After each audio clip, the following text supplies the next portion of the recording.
اللہ اللہ بسم اللہ الرحمن الرحیم.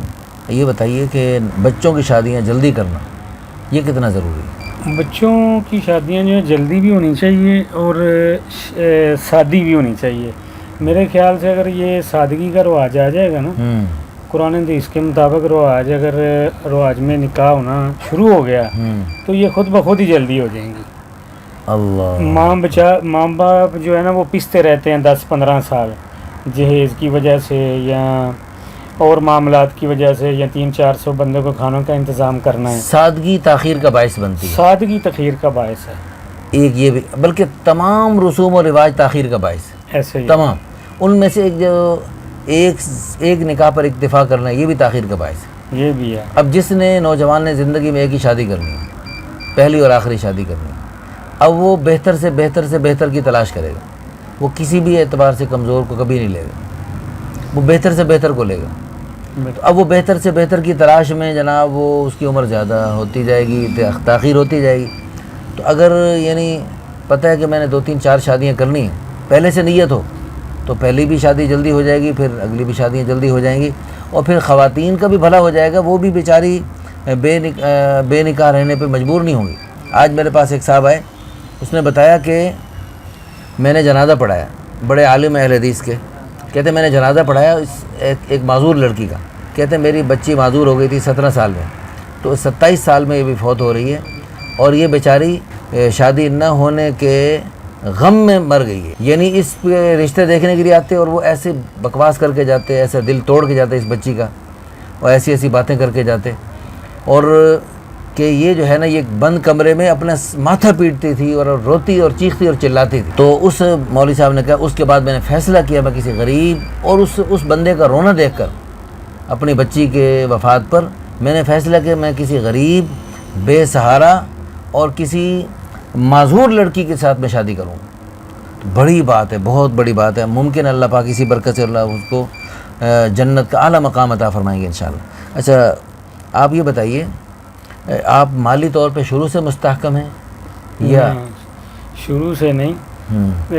یہ تقریباً کوئی سمجھیں کہ جب میں نے نکاح کیا ہے نا پہلا، اچھا اس کے بعد اس کی برکت سے پھر وہ جو اللہ نے قرآن میں فرمایا تم نکاح کرو ان یکونوا فقراء یغنیہم اللہ من فضلہ، اللہ اپنے فضل سے غنی کرے گا. تو وہ اللہ پاک نے اپنا فضل دکھایا. پھر آپ چونکہ دین تبلیغ جماعت سے منسلک ہونے کی برکت دین پر چلنے کی کوشش کرتے ہیں، تو دین کی باقی باتیں بھی، صرف نکاح ہونا بھی کافی نہیں ہوتا نا، باقی بھی ساری چیزیں ہوتی ہیں. تو دین پہ چلنے کی برکت سے، امانت داری دیانت داری کی برکت سے اللہ پاک تجارت میں خوب برکتیں عطا فرماتے ہیں. اچھا تو اب چونکہ آپ بتا رہے تھے آپ کہ آپ نے جو اپنے ملازم رکھے ہیں وہ بھی غریب، یتیم، بے سہارا، مجبور، اس قسم کے لوگوں کو آپ ترجیح دیتے ہیں اپنے اپنے تمام کاروباروں میں. تو اس میں آپ کی کیا نیت ہوتی ہے؟ مفتی صاحب ਜਿਹੜੀ ਤੁਸੀਂ ਪਹਿਲੇ ਗੱਲ ਕੀਤੀ ਹੈ ਨਾ ਕਿ ਉਹ ਮਜ਼ਦੂਰ ਲੜਕੀ ਫੌਤ ਹੋ ਗਈ, ਜਿਹੜੀ ਤੁਸੀਂ ਪਹਿਲੇ ਗੱਲ ਕੀਤੀ ਹੈ ਨਾ ਮਜ਼ਦੂਰ ਲੜਕੀ ਫੌਤ ਹੋ ਗਈ, ਕਿਸੇ ਨੇ ਉਹਨੂੰ ਐਕਸੈਪਟ ਨਹੀਂ ਕੀਤਾ. ਹਾਂ, ਇਹ ਤੇ ਮੇਰੀ ਮੌਜੂਦਗੀ 'ਚ ਗੁਜਰਾਂ ਵਾਲੇ ਵਾਕਿਆ ਹੋਇਆ ਹੈ ਕਿ ਮੇਰੇ ਕੋਈ ਅਜ਼ੀਜ਼ ਸਨ, ਉਹਨਾਂ ਨੇ ਕਿਹਾ ਕਿ ਡਾਕਟਰ ਨੇ ਕਿਹਾ ਕਿ ਬੇਵਾ ਖਤੂਨ ਇਹਦਾ ਨਿਕਾਹ ਕਰੋ ਵਰਨਾ ਇਹ ਠੀਕ ਨਹੀਂ ਹੋ ਸਕਦੀ, ਇਹ ਫਿਜ਼ੀਕਲੀ ਠੀਕ ਨਹੀਂ ਹੋ ਸਕਦੀ. ਜਦੋਂ ਅਸੀਂ ਕੋਸ਼ਿਸ਼ ਕੀਤੀ ਹੈ ਤਾਂ 1 ਮਹੀਨੇ ਬਾਅਦ ਫੌਤ ਹੋ ਗਈ ਸੀ. ਤੇ ਮੈਂ ਉਹਨੂੰ ਕਿਹਾ ਤੁਸੀਂ ਪਹਿਲਾਂ ਕਿਉਂ ਨਹੀਂ ਦੱਸਿਆ? ਉਹਨੇ ਕਿਹਾ ਮੈਨੂੰ ਸ਼ਰਮ ਆਉਂਦੀ ਸੀ. ਇਹ ਕੌਣ ਥਾ ਆਪ ਕਾ? ਉਹ ਜਿਹੜੀ ਬੇਵਾ ਖਤੂਨ ਸੀ ਨਾ, ਮੈਨੂੰ ਕਿਹਾ ਤੁਸੀਂ ਪਹਿਲਾਂ ਕਿਉਂ ਨਹੀਂ ਦੱਸਿਆ, ਹੁਣ ਤੇ ਮਰਜ਼ ਵੱਧ ਗਿਆ. ਹਾਂ, ਉਹਨੇ ਕਿਹਾ ਮੈਨੂੰ ਸ਼ਰਮ ਆਉਂਦੀ ਸੀ, ਮੇਰੀ ਏਜ ਜ਼ਿਆਦਾ ਹੋ ਗਈ ਹੈ. ਯਾਨੀ ਜਿਹੜੀ ਮੁਆਸ਼ਰੇ ਦੇ ਰਿਵਾਜ ਰਸਮਾਂ ਨੇ ਨਾ, ਇਹ ਲੋਕਾਂ ਨੂੰ ਅੰਦਰੋਂ ਅੰਦਰ ਜਿਹੜੀ ਨਾ ਜ਼ਿਬਾ ਕਰ ਰਹੀ ਹੈ, ਬਿਲਕੁਲ. ਔਰ ਬਹੁਤ ਸਾਰੇ ਲੋਕ ਜਿਹੜੇ ਨੇ ਜ਼ਿਬਾ ਹੋ ਰਹੇ ਨੇ, ਉਹਦੇ ਬਾਵਜੂਦ ਕੁਰਾਨ ਸੁਨਨਤ ਨੂੰ ਫਾਲੋ ਨਹੀਂ ਕਰ ਰਹੇ. ਔਰ ਖਾਸ ਤੌਰ ਤੇ ਜਿਹੜੇ ਬਿਜ਼ਨਸਮੈਨ ਨੇ, ਜਿਹੜੇ ਤਾਜਰ ਨੇ, ਉਹਨਾਂ ਨੂੰ ਖਾਸ ਤੌਰ ਤੇ ਜਿਹੜਾ ਨਾ ਆਪਣੇ ਬਿਜ਼ਨਸ ਵਿੱਚ, ਆਪਣੀ ਜ਼ਿੰਦਗੀ ਵਿੱਚ ਕੁਰਾਨ ਸੁਨਨਤ ਨੂੰ ਫਾਲੋ ਕਰਨਾ ਚਾਹੀਦਾ. ਔਰ ਸੱਚਾ ਤਾਜਰ ਵੇਖੋ ਨਬੀਆਂ ਨਾਲ ਖੜਾ ਹੋਏਗਾ, ਫਿਰ ਜਿਹੜਾ ਗਰੀਬ, ਮਸਕੀਨ, ਯਤੀਮ, ਲੇਬਰ ਆਪਣੀ ਰੱਖਦਾ, ਤਨਖਾਹ ਵੀ ਦਿੰਦਾ اور زکوٰۃ کے پیسے بھی انہوں نے خرچ کرتا ہے، تو اندر نال بھی اللہ کی مدد 100% شامل ہوتی ہے. ماشاء اللہ. اچھا اس کی برکت سے اللہ پاک نے آپ کو کاروباری استحکام عطا فرمایا، پیارے اصولوں کی برکت سے.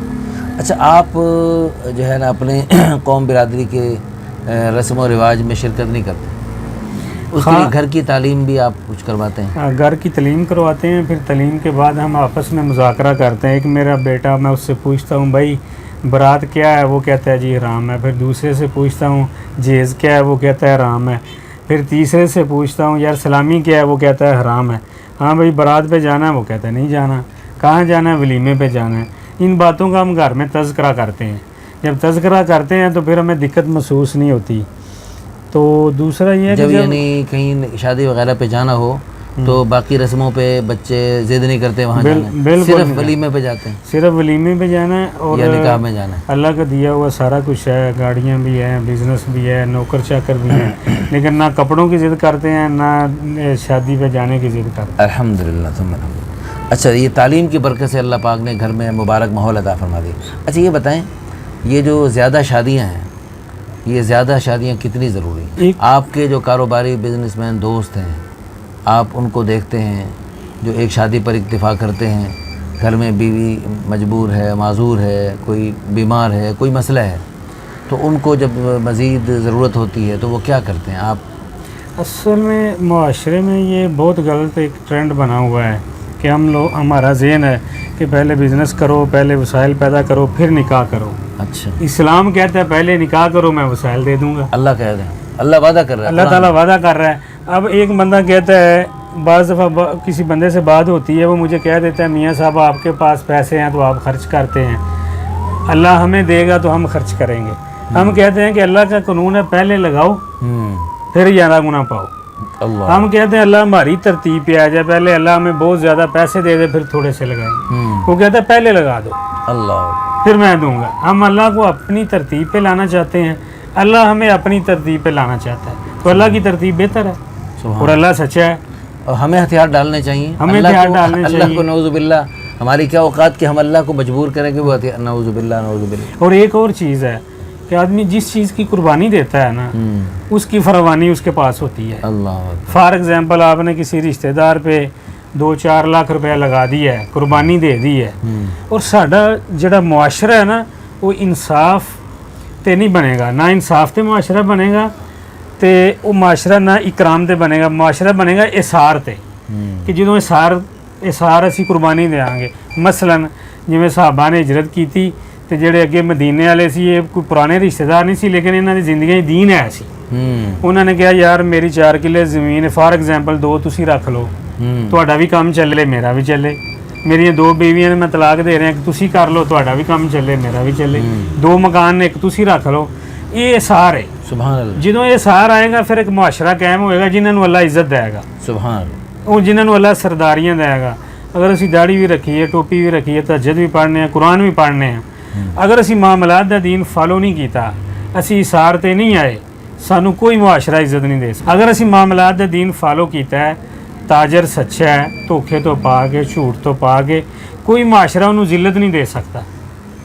اگر سنگل بندہ، انفرادی بندہ اپنی تجارت دا دین بنائے گا، اللہ رحمت برکت انہوں تے کرے گا. اجتماعی بنانے گا، اللہ اجتماعی تے رحمت برکت کرے گا. سبحان اللہ. اچھا مجھے بڑی خوشی ہے آپ سے مل کر. آپ سے فون پہ کافی عرصے سے بات چیت ہو رہی تھی لیکن میرے ذہن میں آپ کے بارے میں تصور کچھ اور تھا. آج ملاقات ہوئی بالمشافہ ملاقات بڑی ضروری. تو یہ ہمارے محترم بھائی آج تشریف لائے. میرے ذہن میں تصور تھا ان کا جسم تھوڑا سا بھاری، تو ان کے جو موبائل پہ بھی تصویر لگی ہوئی تو وہ، لیکن الحمدللہ دیکھ کے خوشی ہوئی. اور قد بھی اتنا 6 فٹ کے قریب قد ہے ماشاءاللہ. تو ذہن میں جو تصور تھا وہ چھوٹے قد کا تصور تھا، لیکن الحمدللہ اس لیے بالمشافہ ملاقات. اللہ ان کو جزائے خیر عطا فرمائے. بغیر آپ نے کیوں اتنا تکلف فرمایا، اتنی مزیدار قسم کی مٹھائی لائے اللہ آپ کو جزائے خیر عطا فرمائے. اچھا تو اس میں یہ ہے کہ بالمشافہ جو ہمارے قریب ہے نا، وہ بالمشافہ جب ملاقات کرتے ہیں تو ان کے لیے ہمارے لیے ہمیں آسانی ہو جاتی ہے. اور یعنی لوگوں کو بتانا بھی ہمیں بھرپور قسم کی وکالت کرنی پڑتی ہے لوگوں کو بتانے کے لیے. تو الحمدللہ آپ کو تو اللہ پاک نے اتنی خوبیاں سے نوازا ہے. ہماری نیت یہ ہے کہ آپ کی 3 شادیاں اور کروائیں، اور آپ نیت کر لیں. اور میں کروڑ دفعہ اللہ کی قسم اٹھا کے کہہ سکتا ہوں کہ اللہ پاک آپ کی ہر بیوی کو جو اس کے مقدر کا ہے، اور اس کے آنے والے بچوں کو، آپ کے ان سے ہونے والے بچوں کو، اللہ پاک ان کے مقدر کے ایک ایک دانہ قطرہ اللہ ان کو کھلائے گا. ان میں سے کسی کو کم نہیں ہونے دے گا. بلکہ آپ ان کو نہیں کھلاتے، ان کی برکت سے اللہ آپ کو مزید. اب دیکھو آپ کے کتنے تقریباً اس وقت کتنے کاروبار ہیں، کتنے قسم کے بزنس ہیں آپ کے؟ تقریباً 4 سے 5 قسم. اب 4 سے مجھے یہ بالکل مثال فٹ آ رہی ہے. میں اب کہا کرتا ہوں کہ 4 سے 5 4 بزنس کر رہے ہیں لوگ، 4 کارخانے چلا رہے ہیں، 4 فیکٹریاں چلا رہے ہیں، 4 ملکوں میں کاروبار پھیلائے ہوئے ہیں، لیکن 4 بے سہارا غریب عورتوں کا سہارا کیوں نہیں بنتے؟ اور یہ بھی اللہ پاک نے رزق کی برکت کا ذریعہ بنایا حدیثوں کی روح سے.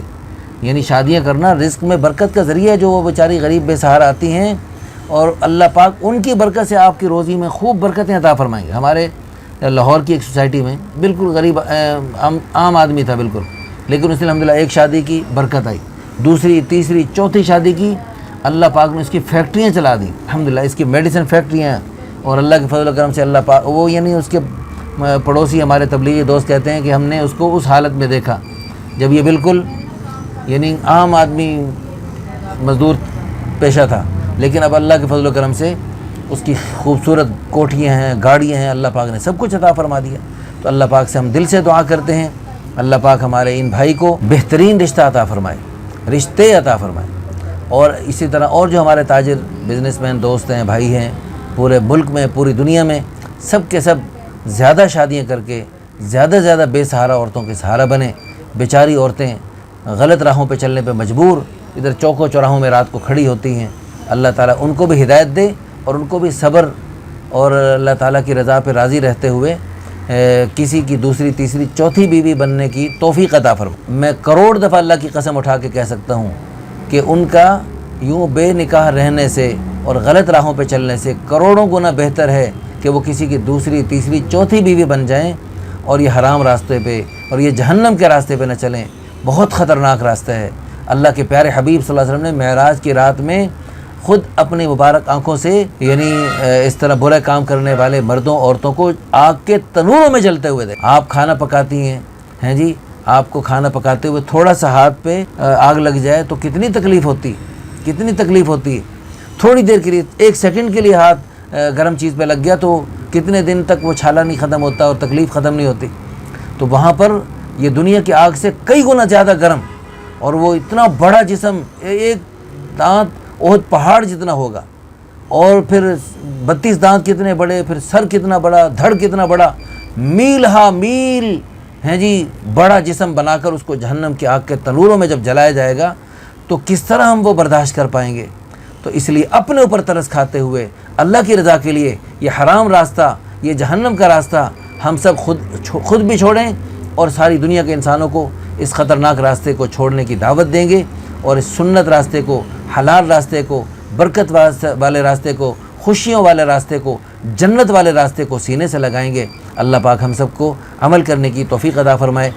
سچا تاجر نبیوں، صدیقین، شہداء کے ساتھ ہوگا. ماشاءاللہ آپ کی باتیں سن کر بہت خوشی ہوئی. دعا آپ کروائیں گے، آپ دعا کریں. میں ایک بات آپ سے میں کرنا چاہتا ہوں. ضرور کیجیے. کہ آپ جو کہہ رہے ہیں کہ آپ آئے وہ تکلف کیا، میرا اکثر علماء کے ساتھ بیٹھنا اٹھنا ہے، مفتی حضرات کے ساتھ. تو میں ایک دفعہ کوہاٹ میں گیا تو ایک بندے کو ملا، میں نے کہا مسجد میں آ جاؤ نماز پڑھو. تو کہتا ہے مولوی صاحب سے میری لڑائی ہوگی، میں مسجد نہیں جاؤں گا. میں نے کہا بھائی کیا کرتے ہو؟ کہتا ہے میری سینٹری کی بڑی دکان ہے. میں نے کہا دکان پہ کبھی گاہک سے لڑائی ہوئی؟ کہتا ہے روزانہ ہوتی ہے. میں پھر دکان کو تالا لگا دیا آپ نے؟ نہیں ادھر میں جاتا ہوں. میں نے کہا بیوی ہے؟ کہتا ہے میں بیوی سے لڑائی ہوئی. ہاں بیوی سے بھی لڑائی، میں بیوی کو پھر چھوڑ دیا؟ نہیں اس کو تو نہیں چھوڑا. تو میں مولوی کو کیوں چھوڑ رہے؟ ایک بندہ پولیس سے اختلاف رکھتا ہے نا، جب جھگڑا ہوتا ہے پھر پولیس کے پاس جاتا ہے. اگر آپ کو کوئی اختلاف ہے علماء کے ساتھ، ڈاکٹر سے اختلاف ہے، لیکن آنا جانا نہ چھوڑو. ڈاکٹر سے اختلاف ہے، ڈاکٹر کے پاس پھر بھی خود محنت کر کے بازار میں چیک کرو کہ یہ مرچیں خالص ہیں یا بورے والی ہیں. ٹھیک ہے، اگر آپ خود محنت کر کے ٹائم دے کے ہم چیک کریں گے پھر اللہ ہماری اصلاح فرمائے گا. اور پھر اللہ سے جب بندہ والذین جاہدوا فینا لنہدینہم سبلنا، اللہ نے وعدہ کیا ہے جو ہمیں پانے کے لیے جدوجہد محنت کوشش کرے گا اور حق راستے کے لیے سچے دل سے تلاش کرے گا، اللہ حق راہیں اس کے لیے کھولیں گے. جزاکم اللہ خیرا، احسن الجزاء. سبحانک اللہم و بحمدک، نشہد ان لا الہ الا انت، نستغفرک و نتوب الیک. اللہم انا نجعلک فی نحورہم ونعوذ بک من شرورہم. لا الہ الا انت سبحانک انی کنت من الظالمین. صلی اللہ تعالی علی خیر خلقہ محمد وعلی آلہ وسلم. اللہ اللہ